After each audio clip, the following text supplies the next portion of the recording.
शब्द रूप में विराजमान परम पूज्य स्वामी जी महाराज जी, पूज्य महाराज जी के चरणों में कोटि कोटि नमन प्रणाम करते हुए संस्था के सभी वरिष्ठ पदाधिकारी सदस्यगण, सभी सत्संगी धर्म प्रेमी भाई बहनों, जिम्मेदार सेवादार प्रेमियों को सादर जय गुरुदेव।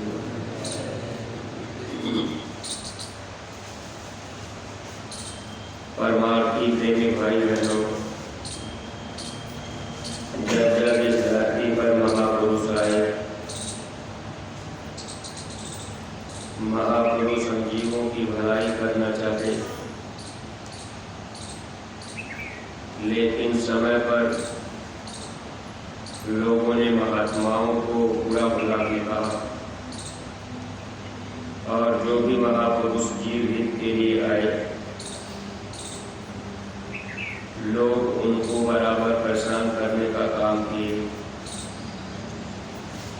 क्योंकि महात्माओं की पहचान बाहर की चर्म आंखों से नहीं हो पाती। जो दृष्टि वाले महापुरुष होते हैं, महात्मा हम जीवों की भलाई करना चाहते, दृष्टि वाले महात्माओं को वैसे कोई भी चाहे कि हम इनका नुकसान कर देंगे तो कोई नुकसान कर नहीं पाता, बल्कि खुद का नुकसान होता है। इसलिए महापुरुषों के साथ अगर कोई छेड़छाड़ करता है या कोई उनका नुकसान करना चाहता है, ऐसे जीवों की बड़ी दुर्दशा होती है। देखिए, जब इसी धरती पर कबीर साहब आए, काशी में कबीर साहब जब सत्संग शुरू किए, लोगों को अंदर चलने का मार्ग बताने लगे कि अगर उस परमात्मा को पाना है, जीवन का सच्चा सुख पाना है, तो अंदर चलना पड़ेगा, यानी सुमिरन ध्यान भजन। जो रास्ता अंदर चलने का, वह रास्ता कबीर साहब जब लोगों को बताने लगे, धीरे धीरे काशी में उनकी शोहरत होने लगी। जब काशी में धीरे धीरे भीड़ बढ़ने लगी, तो काशी के मुल्ला मौलवी पंडितों ने कबीर साहब के शोहरत को सुनकर अब उनको बड़ा दुख हुआ। वे सोचने लगे कि कबीर साहब को किसी भी तरह से बदनाम कर दिया जाए। अब महात्मा तो सबकी भलाई चाहते हैं, लेकिन देखिए, काशी के विद्वानों ने, मुल्ला मौलवियों ने कबीर साहब को बदनाम करने की एक योजना बनाई। उन लोगों ने क्या काम किया कि वे देखे कि कबीर साहब के पास कुछ है नहीं। देखने में तो लगता था कि इनके पास कुछ भी नहीं, लेकिन अब मुल्ला मौलवी विद्वानों ने मिलकर जनता के बीच में प्रचार कर दिया कि फला दिन कबीर साहब के यहाँ बहुत बड़ा भंडारा होगा, भंडारे में सबको शरीक होना है। जब पूरे काशी में प्रचार हो गया, इधर कबीर साहब को खबर नहीं थी मुल्ला मौलवी विद्वान पंडितों ने सोचा कि जब कबीर साहब के पास भीड़ आएगी तो इस समय ये भोजन करा नहीं पाएंगे, क्योंकि इनके पास कोई व्यवस्था नहीं, तो इनकी बड़ी बदनामी होगी, फिर लोग इनकी तरफ से भागने लगेंगे। अब ऐसा लोगों ने क्यों किया था? क्योंकि कबीर साहब जब सुमिरन ध्यान भजन यानी अंदर चलने के लिए जीवात्मा के कल्याण का रास्ता बताए, तो काशी के मुल्ला मौलवी विद्वान पंडितों ने ये देखा कि ये तो तीर्थ व्रत पूजा पाठ देवी देवता के लिए कुछ कहते ही नहीं। अब जो लोग कर्म कांडों में फंसे होते हैं उनको संत मत का रास्ता अच्छा नहीं लगता। जो लोग बाहरी पूजा पाठ में फंसे रहते हैं, जिनसे लोगों का धंधा चलता, तो ऐसे लोग उस समय महात्माओं के विरोधी बन जाते हैं, जबकि महात्मा सबकी भलाई चाहते हैं। जब चारों तरफ प्रचार हो गया, जिस दिन कबीर साहब के पास अब भीड़ आना शुरू हो गई कि आज यहाँ भोजन सबको मिलेगा, बहुत बड़ा भंडारा चलेगा, कबीर साहब उसी दिन घर छोड़ करके निकल गए कि मेरी बहुत बड़ी बदनामी होगी। लेकिन देखिए परमार्थी प्रेमी भाई बहनों, संत इस धरती पर जब आते हैं वे सर्वसमर्थ होते हैं और उनकी पूरी मदद को मालिक करते रहते हैं, सब कुछ उनके अंदर होता है। कबीर साहब जब चले गए, घर छोड़ दिए, उसी समय वो मालिक स्वयं प्रकट हुए, कबीर साहब के रूप में होकर पूरी व्यवस्था उन्होंने कर दी। सभी सामान सब कुछ, भोजन तैयार हुआ, भंडारा चलने लगा। जब धीरे धीरे शाम होने लगी, लोग भोजन करके भंडारा जब समाप्त होने लगा, चारों तरफ कबीर साहब के नाम की चर्चा होने लगी कि भाई बहुत अच्छा भोजन चला, बहुत अच्छा भंडारा चला, बहुत लोगों ने खाया। अब उधर मुल्ला मौलवी पंडितों ने ये सोचा था कि कबीर की बदनामी होगी, लेकिन देखिए महात्मा को कोई बदनाम नहीं कर सकता, महात्मा को कोई परास्त नहीं कर सकता। चाहे हम आप परेशान करने के लिए कुछ भी प्रयास करते, उसमें नुकसान अपना होता है। अब कबीर साहब जब शाम को लौटे तो सब के सब लोग चर्चा कर रहे, क्योंकि वो मालिक तो सब काम करके फिर चले गए। अब कबीर साहब जब वापस आए तो सब के सब लोग उनकी शोहरत कर रहे। तो कबीर साहब ने एक बात कही कि भाई ये सब मैंने कुछ नहीं किया, ना मैं किया न कर सका, ना करने योग्य शरीर, जो कुछ किया साहिब किया। कहे कबीर यानी जो कुछ करता है वो मालिक करता है। महात्मा अपने को बराबर छिपा करके रखते, जबकि उस मालिक की पूरी शक्ति महापुरुष के अंदर होती है। लेकिन बाहर से देखने पर हम आप महात्मा को कभी पहचान नहीं सकते। महात्मा हम जीवों की भलाई चाहते हैं। देखिए अपने स्वामी जी महाराज जब इस धरती पर धर्म का प्रचार करने लगे, लोगों को लाभ देने के लिए गुरु महाराज जब प्रभु के नाम का प्रचार शुरू किए, सुमिरन ध्यान भजन का रास्ता लोगों को बताने लगे, तो यहाँ भी लोगों को तकलीफ महसूस हुई, लोगों ने विरोध भी किया। लेकिन स्वामी जी महाराज के करीब जो भी प्रेमी आते रहे, धीरे धीरे जब उनको रास्ता मिलता गया, विश्वास बढ़ता गया, तो उस समय जनता का रुकना तो नहीं हुआ, जनता बराबर आती रही। लेकिन समय पर गुरु महाराज को भी बदनाम करने के लिए एक बार यही मथुरा आश्रम से अपने गुरु महाराज अपनी गाड़ी लेकर के निकले, आगरा की तरफ जा रहे। उधर से पुलिस की गाड़ी आ रही थी, तो देखिए महात्मा को दूर तक देखते, उनको सब जानकारी थी। स्वामी जी महाराज के साथ में एक प्रेमी भी अपनी गाड़ी लेके निकले। कुछ दूर जाने के बाद गुरु महाराज ने अपनी गाड़ी खड़ी कर दी, उन प्रेमी से कहने लगे, बच्चा तुम अपनी गाड़ी मुझे दो। स्वामी जी महाराज उनकी गाड़ी में बैठ गए, प्रेमी से बोले कि मेरी गाड़ी है, तुम इसको देखना, मैं थोड़ी देर बाद आऊँगा। स्वामी जी ने कहा, मेरी गाड़ी को किसी को छूने मत देना। अब वो प्रेमी गुरु के वचन को पकड़ लिए, कहने लगे, हुजूर हम आपकी गाड़ी की पूरी देख रेख करेंगे। थोड़ी देर के बाद जब आगरा की तरफ से पुलिस की गाड़ी आई, गुरु महाराज की गाड़ी देख करके लोग रुक गए। प्रेमी से पूछे कि हम लोग तो बाबा जी का दर्शन करने आश्रम जा रहे, तो बाबा जी की गाड़ी यहाँ खड़ी है, तो आपके बाबा जी कहाँ? प्रेमी बता दिए कि गुरु महाराज आगे गए हैं। उन्होंने कहा, कब तक लौटेंगे? वो बताए कि ये तो नहीं पता उनकी मौत। तब वो पुलिस के लोगों ने ये कहा कि हम तो बाबा जी का दर्शन चाहते थे, लेकिन उनका दर्शन तो मुश्किल है, अब हमारे पास उतना समय भी नहीं है, तो बाबा जी की गाड़ी का ही दर्शन करके हम लोग वापस चले जाते हैं। प्रेमी ने कहा, ठीक है, दूर से प्रणाम कर दीजिए, गाड़ी के करीब नहीं आना। स्वामी जी महाराज ने कहा, कोई करीब न आवे। अब उस समय उन लोगों ने दूर से प्रणाम तो किया, लेकिन फिर पुलिस के लोगों ने प्रेमी से कहा कि देखो, हम बाबा जी के लिए कुछ उपहार ले करके आए थे, क्योंकि महात्मा का दर्शन खाली हाथ किया नहीं जाता, कुछ न कुछ दे करके ही किया जाता। अगर खाली हाथ दर्शन करने पर कोई लाभ लोगों को मिल नहीं पाता, इसलिए हमेशा दर्शन में कुछ न कुछ लोग देते भी रहते हैं। अब वे लोग कहने लगे कि हम बाबा जी के लिए कुछ उपहार ले आए, आप इसको गाड़ी में रख दीजिए, हम लोग चले जाएंगे। लेकिन वो प्रेमी बोले कि गाड़ी को कोई छूएगा नहीं, और देखिए वो प्रेमी भी गाड़ी को नहीं छोड़े।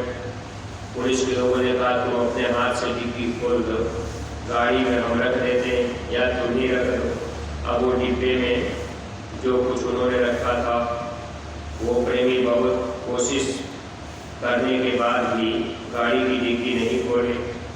अब वो पुलिस के लोगों ने धमकी भी दी कि अगर तुम ये हमारा तोहफा बाबा जी को नहीं दोगे तो तुम्हें हम जान से मार देंगे।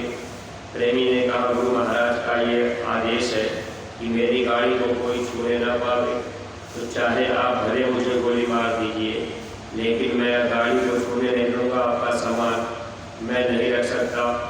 अब धमकी दे करके पुलिस के लोग चले गए। थोड़ी देर के बाद स्वामी जी महाराज जब आए तो गुरु महाराज ने मुस्कुराते हुए पूछा, बच्चा कोई आया था?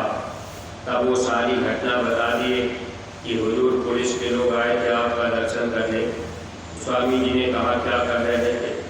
अब वो सारी बातें बता दिए कि हुजूर वो आपके लिए कुछ तोहफा भी ले रहे, वो दर्शन गाड़ी का करके कुछ आपको देने के लिए आए थे, वो कहे कि डिग्गी में रख दो।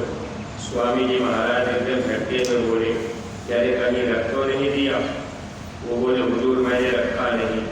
लेकिन प्रेमी ने कहा, स्वामी जी महाराज अगर मैं उनका दिया हुआ उपहार डिग्गी में रख देता तो क्या नुकसान होता? स्वामी जी महाराज कहने लगे, बच्चा वो जो डिब्बे में बंद करके ले आए थे, अगर तुम मेरी गाड़ी में रख देते तो तुमको नहीं पता कि उसमें क्या था।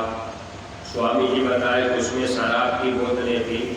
अगर वो लोग रख देते, फिर जब मैं गाड़ी लेके आगे चलता तो तुरंत वो आगे गाड़ी रुकवा लेते, मेरी ही गाड़ी से शराब की बोतलें निकाल कर फिर हमको बदनाम करते कि बाबा जी ऐसा करते हैं।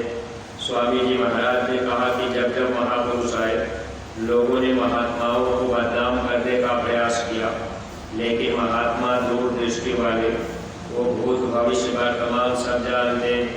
स्वामी जी महाराज हम जीवों की भलाई के लिए इस धरती पर जो परिश्रम किए, गुरु महाराज की परिश्रम को हम आप अपने जबान से प्रेमी भाई बहन सराहना तो नहीं कर पाएंगे, क्योंकि हमारे आपके पास कोई शब्द नहीं। गुरु महाराज ने हर जाति धर्म और मजहब के लोगों को, मानव जाति के लोगों को इस रास्ते पर ले आने का प्रयास किया था, ताकि लोगों को मानव जीवन का सच्चा सुख मिल जाएगा, सच्चा रास्ता मिल जाएगा। लोग इस रास्ते पर चलेंगे, लोगों का लोक और परलोक बनेगा। लेकिन देखिए स्वामी जी महाराज अपने समय में परिश्रम करते रहे। गुरु महाराज के जाने के बाद भी पूज्य महाराज जी बराबर हम सब जीवों की भलाई के लिए निरंतर प्रचार प्रसार का काम और संगत की गतिविधियों को बढ़ाने के लिए, संगत की व्यवस्थाओं को सुधारने के लिए बराबर महाराज जी चिंतित रहा करते। लेकिन स्वामी जी महाराज के जाने के बाद कितने लोगों के विचारों में बदलाव आया। लोग बुराई की तरफ जाने लगे, यानी गुरु के सामान और गुरु के काम के लिए अब लोग बैरी और विरोधी बन गए। अगर लोग कोई चाहे यहाँ मथुरा आश्रम को ही बदनाम कर देंगे या मथुरा आश्रम को ही खत्म कर देंगे तो ऐसे लोगों का ही नुकसान होता है, क्योंकि महात्माओं के साथ छेड़छाड़ करने पर उनको बदनाम करने की कोई कोशिश करे या उनको परेशान करने का कोई प्रयास करता है तो ऐसे जीवों का नुकसान हो जाता है। इसलिए परमार्थी प्रेमी भाई बहनों, हम लोगों का भी ये परम सौभाग्य ही है कि गुरु महाराज हम लोगों को इस रास्ते पर लगाए। गुरु की संपत्ति को हम लोग अपनी संपत्ति समझे, गुरु के काम को हम लोग अपना काम समझे, अपना मन हम आप सेवा में लगाए रखें, बराबर सेवा और भक्ति करते रहें, ताकि इस मानव जीवन का सच्चा सुख हम लोगों को मिल जाए। जो रास्ता सुमिरन ध्यान भजन का गुरु महाराज ने हम प्रेमियों को दे रखा है, हम सब लोग उस रास्ते पर अपने को चलाते रहें। जब हम आप भक्ति करते रहेंगे, इस रास्ते पर चलते रहेंगे, भक्ति करते अगर ये शरीर छूट जाएगा तो इस जीवात्मा को महापुरुष संभाल लेते। हम आप प्रार्थना गाते तो जरूर है, भक्ति करते छूटे मेरे प्राण, गुरु जी यही मांगो सदा। लेकिन प्रेमी भाई बहनों, जब अवसर मिलता है भक्ति करने का तो हम आप कर नहीं पाते। देखिए, एक अवसर गुरु महाराज ने हम लोगों को दिया है। गांव-गांव हम आप अगर प्रचार प्रसार करते रहें, जाकिर पहन करके हम आप चलते रहें, एक एक गांव को हम आप गोद दे करके अगर उस गांव में प्रचार करते रहेंगे तो ये भक्ति हमारी आपकी बराबर होती रहेगी। भक्ति में कोई बंधन नहीं है, कोई जरूरी नहीं है कि 10-20 आदमी रहेंगे तभी हम प्रचार करते जाएंगे। भक्ति स्वतंत्र सकल गुण खानी, भक्ति जो है स्वतंत्र है।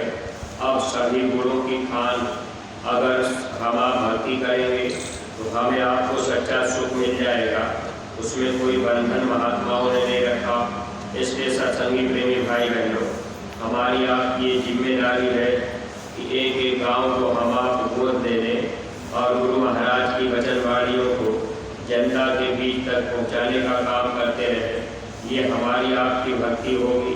अगर ऐसा करते करते भी कहीं बीच में शरीर भी छूट गया तब भी हमारी आपकी जीवात्मा की संभाल गुरु महाराज कर देंगे, क्योंकि महापुरुष तो चाहते हैं कि भाई इनकी संभाल कर दिया जाए।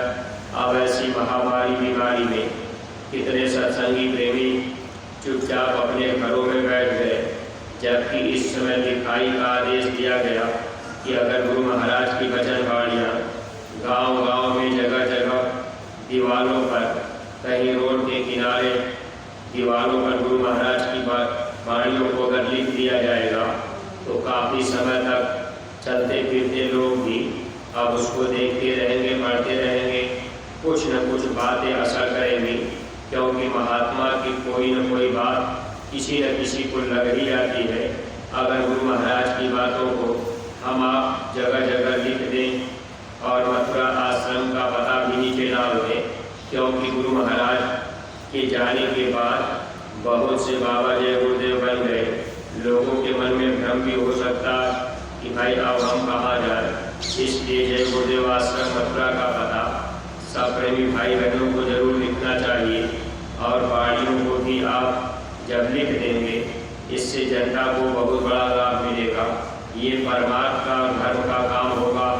इसलिए परमार्थी प्रेमी भाई बहन, जो आदेश हम लोगों को गुरु दरबार से मिलता है वो हम लोगों की भलाई के लिए मिलता है, और महात्मा हम लोगों को इस काम में इसलिए लगाए रखते हैं। जब हम आप इधर सेवा में लगे रहेंगे तो अपना मन इधर की तरफ लगा रहेगा। अगर महापुरुष सेवा का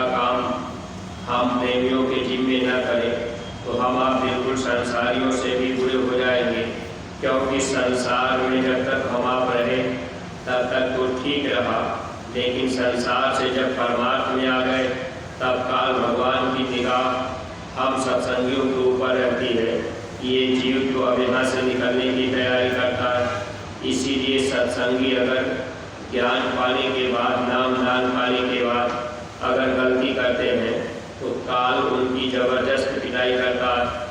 क्योंकि यहाँ आने के बाद, रास्ता जानने के बाद अगर हम आप महात्मा के साथ छेड़छाड़ किए या उनकी बातों को नहीं माने तो ऐसे जीवों की काल बहुत पिटाई करता है। इसलिए परमार्थी प्रेमी भाई बहन सदैव अपना प्रेम और भाव सद्गुरु के वचन को मानने की और गुरु दरबार में हम आप आना जाना करते रहें, प्रेमियों को भी प्रेरित करते रहें और जो भी जब भी जैसा मौका मिले तो अपने गुरु दरबार के लिए, गुरु की संपत्ति, गुरु के काम के लिए, अपना तन मन धन कुर्बान करने के लिए हम आप बराबर तैयार रहेंगे तो निश्चित ही हमारा आपका काम होगा। क्योंकि महापुरुष हम जीवों की भलाई के लिए आते हैं, हम जीवों के प्रेम और भाव को देखते हैं। अगर प्रेम सच्चा है, भाव है भक्ति का, आदेश में अगर हम आप अपना सब कुछ कुर्बान करने के लिए तैयार हैं तो महात्मा भी हम जीवों के लिए हर तरह से वो मदद करते रहते हैं ताकि इस जीव की संभाल हो जाए। इसलिए परमार्थी प्रेमी भाई बहन जो भी मौका हम लोगों को सेवा का यहाँ मिला हुआ है, अब 2 दिन 4 दिन जो भी हम आप यहाँ सेवा में 10, 15, 20 दिन जो भी समय दे रहे, जब तक हम आप सेवा में रहे, समय से सेवा का काम हम आप करते रहे। अगर थोड़ी बहुत सेवा किए कि हम आप इधर उधर टहल घूम गए, ज़्यादातर बच्चों के मन में ऐसी बातें आ जाती हैं। क्योंकि जो बच्चे घर परिवार में रहते हैं, अब कोई सेवा कोई काम नहीं किए, माता पिता भेज दिए कि जाओ सेवा में, अब बच्चे यहाँ आते हैं तो यहाँ भी जो जिम्मेदार प्रेमी उनको लेके आते हैं वो ज़्यादा अंकुश नहीं लगाते कि भाई दूसरे का लड़का हमसे क्या मतलब, अब वो बात माने न माने। लेकिन हर बच्चे बच्चियों को चाहिए कि जब आप यहाँ सेवा में आए हैं तो कुछ आप भी परमार्थ कमा लीजिए ताकि इस मानव जीवन का लाभ मिल जाए। सुमिरन, ध्यान और भजन बराबर आप भी करते रहेंगे तो धीरे धीरे ये मन सेवा में भी लग जाएगा, बैठने की आदत बन जाएगी तो हम जीवों की संभाल हो जाएगी, लोक और परलोक दोनों बन जाएगा। वरना ये शरीर और ये दुनिया एक दिन हम लोगों से छूट जाएगी। मौत के समय सद्गुरु हमारी आपकी मदद करेंगे, हम लोगों को सच्चा सुख भी देंगे। इसलिए अपना प्रेम गुरु से और सेवा से होना चाहिए। इन्हीं शब्दों के साथ हम अपनी वाणी को यहीं पर विराम दे रहे हैं। अगर कोई भी बात अटपटी लग गई हो तो आप लोग अपना छोटा भाई समझकर क्षमा कीजिएगा। सब लोग प्रेम के साथ में मालिक के पावन नाम का उच्चारण करेंगे। जय